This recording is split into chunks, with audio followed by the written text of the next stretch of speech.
Tatakbong presidente ng Pilipinas, si Vice President Sara Duterte. Ako si Sara Duterte. Tatakbo bilang Pangulo ng Pilipinas. Sinabi yan ng Vice Presidente sa kanyang press conference ngayong umaga. Bago yan, humingi ng tawad si Vice President Duterte sa publiko dahil tinulungan niya raw mahalal si Pangulong Bongbong Marcos. Umalis siya noon bilang bahagi ng gabinete kahit alam daw niyang kapalit nito ay ang impeachment laban sa kanya.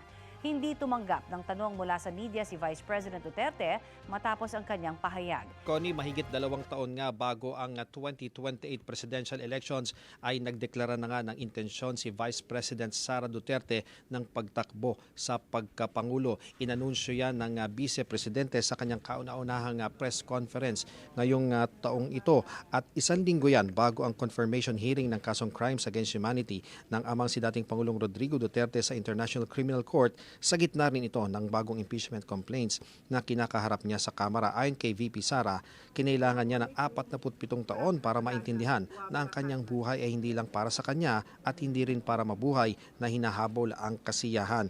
Hindi na rin daw niya kinaya na maging bahagi pa ng 2025 national budget kaya kumalas siya sa gabinete kahit alam na niya ang kapalit nito ay ang kanyang impeachment. Humingi rin siya ng tawad na hanggang ngayon ay marami pa rin Pilipino ang nalulunod sa baha ng dahil sa malawakang korupsyon, pati naan niya sa lantarang pang-aabuso sa mga institusyon dahil sa interes ng mga politiko. Humingi rin siya ng tawad na patuloy na tumataas ang presyo ng bilihin habang kapos naman ang kita ng mamamayan, pati na ang kulang at hindi maayos na healthcare system at ang mataas umanong krimen sa lipunan.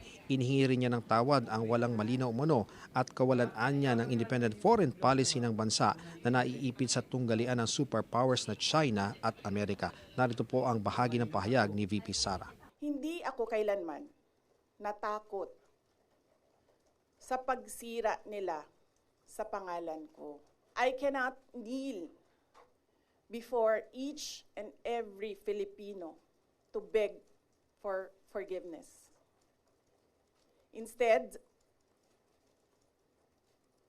I offer my life, my strength, and my future in the service of our nation.